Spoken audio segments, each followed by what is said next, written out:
Welcome to SpareTalk. Today we've got Ken Palmer, Hall of Fame duck pinner, an all-around great guy, and it's great to see you again, Ken. Thank you. Got a few things we want to talk about during our interview today. Okay.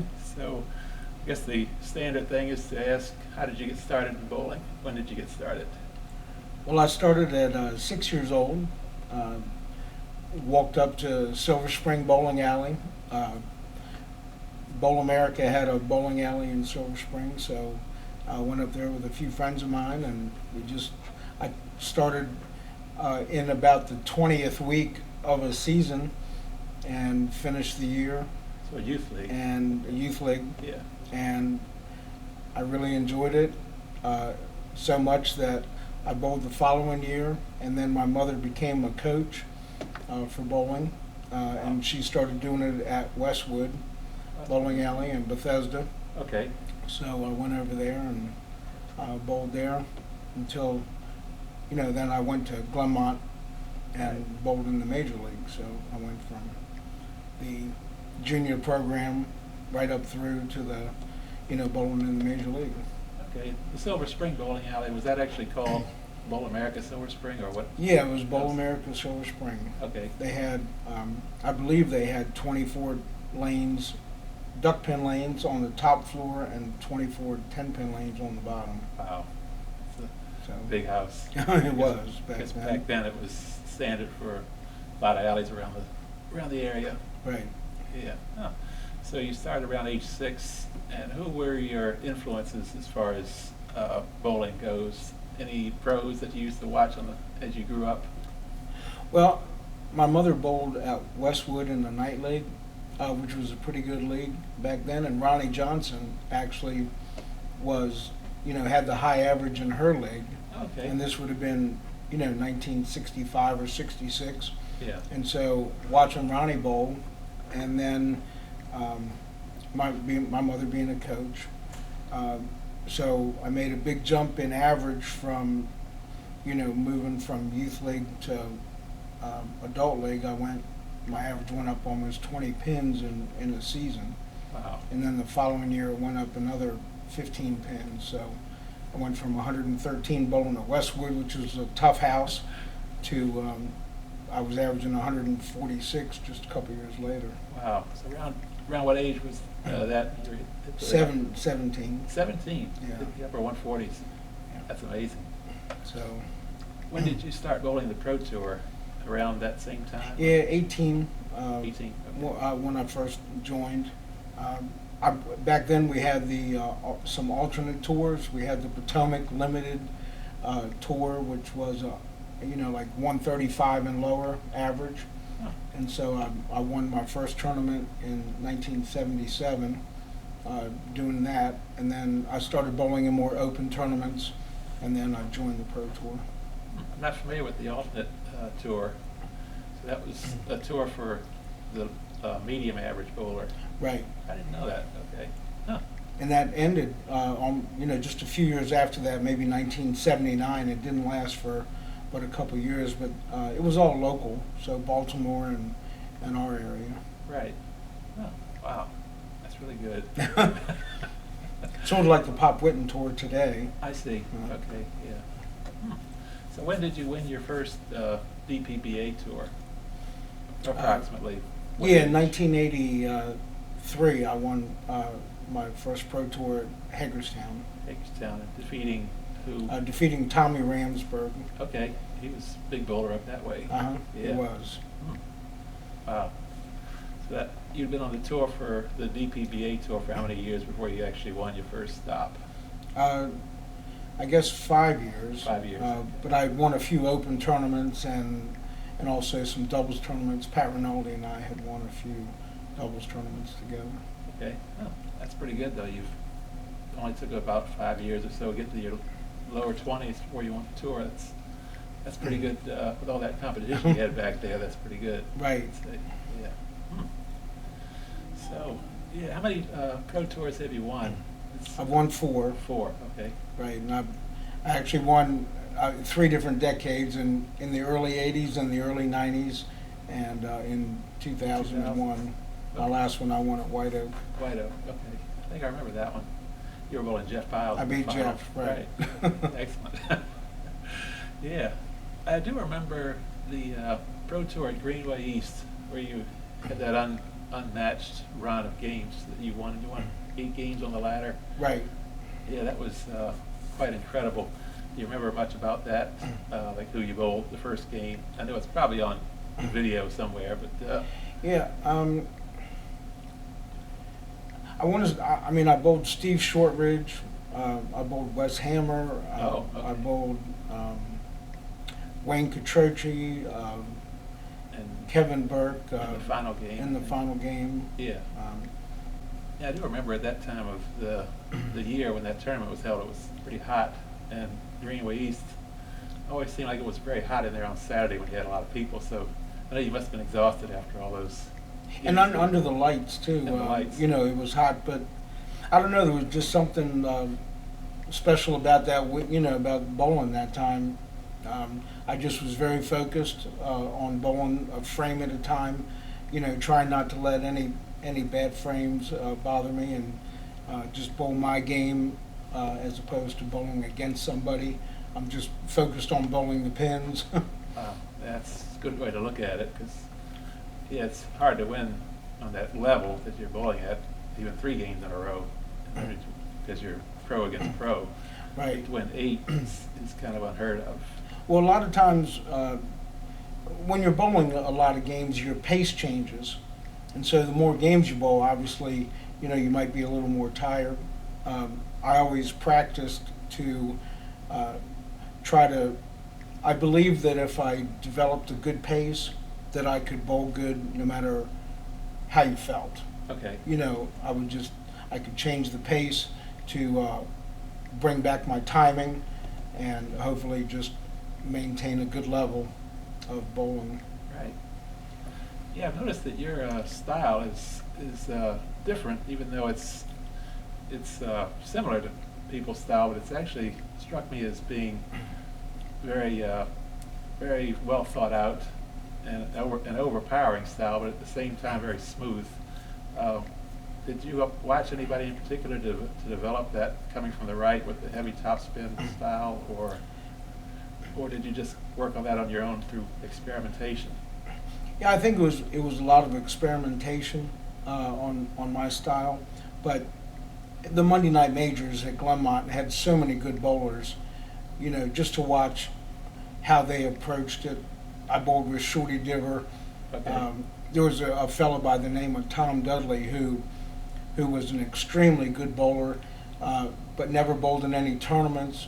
Always had family commitments, but he never, he made so many spares.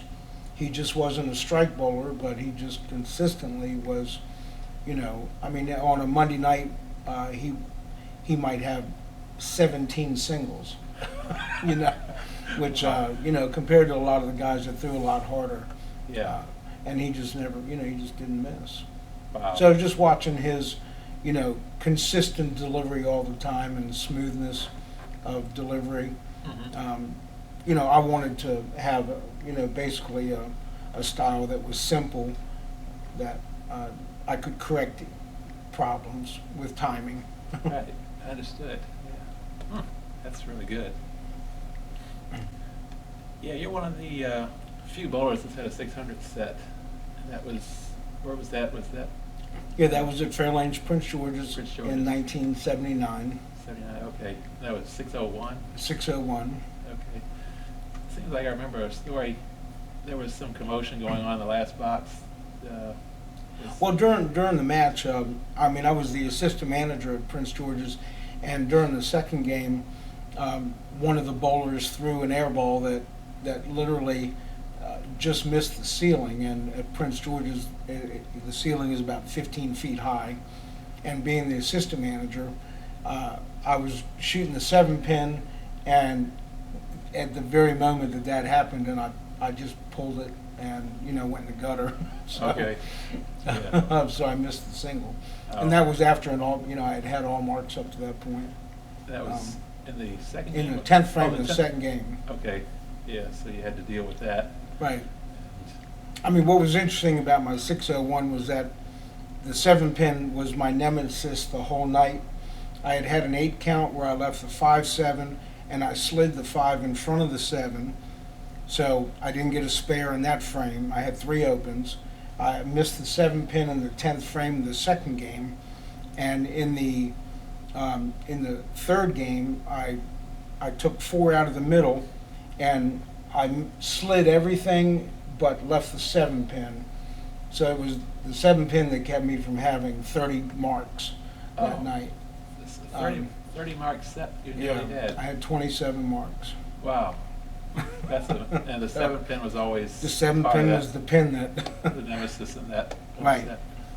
In the 30th frame of the night, do you remember what you did? What, did you have to make a spare to hit 600? I did. I broke 9, left the 5-pin, and even that was in absolute slow motion. I mean, I knew it seemed like it took forever for the ball to get down the lane and even the pins to fall. It just was a very odd mix. And then I think I counted 6 to get, and that ball felt like mush. That was a hard ball to throw. Oh, I'm sure. Do you remember your games in that set, or were they at least your high game? Yeah, I had 227 the second game. Okay. I had 185, 227, and 189. 9, okay. So That's, solid. Wow. So at that time was, I think Jeff had the 655. Do you remember how many people had actually shot 600? Was that, were you like the second or third I person? was the second person ever to do it. The first person that ever did it out of Fairlanes. Oh, okay. And I believe now there's probably been 15 or 16. Quite a few. I'm way down the list. Well. On that now. Seems like eternity ago. I mean, 42 years ago. Yeah. 40 years ago. Right, 40, yeah. That's a long time. Yeah, I didn't know. It was a PG, so it was before they had went to synthetics too. That's right. Right. Yep. Yeah. Yeah, amazing. I mean, PG was always a good score in the house with lanes 11 and 12. Okay. And I was bowling with Harriet Troop. Oh, yeah. In a doubles league. Okay. So Harriet was on the lanes when you did that? Yeah. Wow. So that was a lot of fun. Great.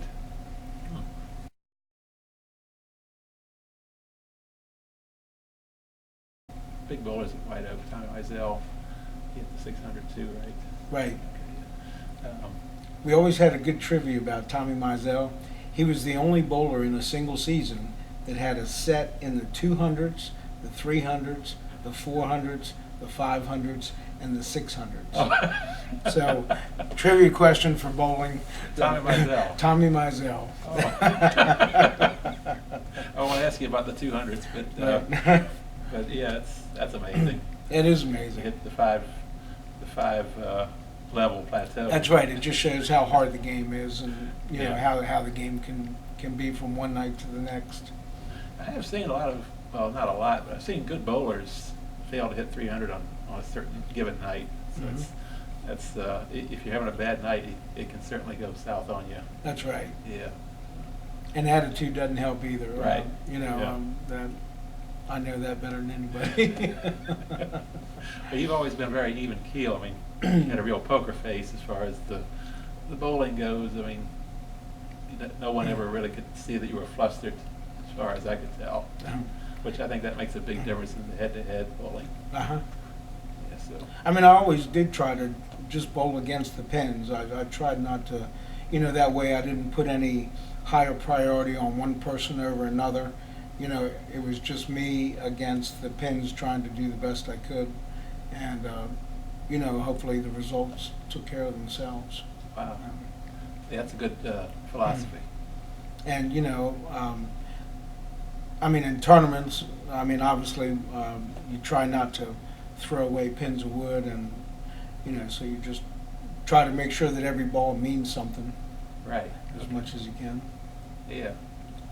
So what are your memories of Buddy Kramer? Well, Buddy was always just a fantastic bowler, and again, very focused and mentally sharp, so you knew you had to bowl your best against him. Yeah. So he was someone who, you know, again, he developed a style that he just could repeat over and over again. And that those are the kind of things that I tried to do in mine. I mean, I beat Buddy in one of my tournament wins. Oh. Not a Pro Tour win, but in an open tournament, the Jimmy Deach Classic. Okay. And made a single in the 10th to beat him, and that was a big moment, confidence builder, you know, beating Buddy Creamer. Right. So you've been a part of the most of the time with the country club program that Shorty Diver puts on every February or January. Yes. And you're working at the Congressional Club here. You had mentioned about the inter-club tournaments they have. Could you tell me a little about that, how that works with the four clubs there? Well, we have 4 clubs, Chevy Chase, Congressional, Kenwood, and Columbia, all have duckpin lanes, and they're all private clubs, but they have an inter-club bowling league that bowls 4 matches and then has a club championship. Okay. So they try to have the teams with their best bowlers on it, but it is a handicap. So they bowl every team one time and then have a position round to determine a champion. Right. Greg Bremer is one of the members. He's always been a top bowler from Yes. what I remember. He's still active? He's still active, still averaging 145 or 46. Wow. Still bowls very well. That's a long run, because I remember him from the early 80s in the Wheaton Triangle triples. He used to bowl. Right. And he was good back then. He's maintained that for 36 years at least now. Right. And he bowled a few pro tours. He bowled a little bit on the pro tour, not much, but Wow. yeah, so he still does well. Yeah. And we have a few bowlers here that average 130, you know, and there are people that only bowl for 16 weeks a year, Yeah. and that's it, and they're averaging 130. Wow. Yeah, it's really good.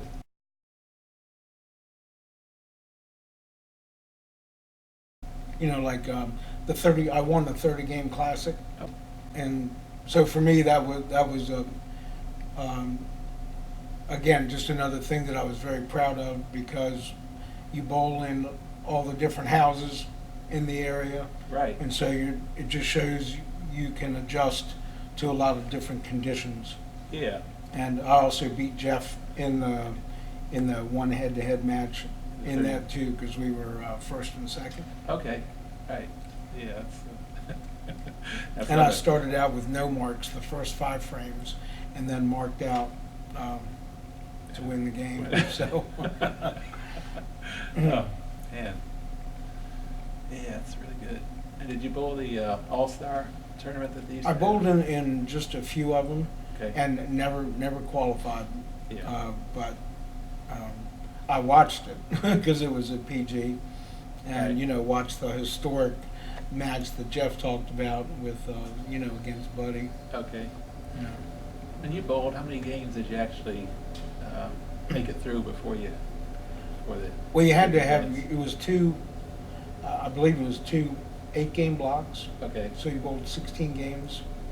Right. That's, And then since I never made it to the head-to-head portion. is that, And then you know, the Eastern Classic was also 2 6-game blocks okay. that you bowled either the same. You could pick whatever your shifts, however you wanted to do it. You could bowl one morning and the next morning, or one morning and the next day, or at night. You could just pick and choose your shift times. Right. Yeah. Before tour wins, were any of them up north? You had. No, I always had close finishes. It seems like when it came to being on the ladder up there, I always just fell short. Okay. Yeah. Yeah. You know, some games I bowled bad, some games I bowled good and still lost, and Right. you know, it was always something. Yeah. Yeah. But I think we got pretty good. all right, well, thank you. I appreciate it very Well, much. Thank you.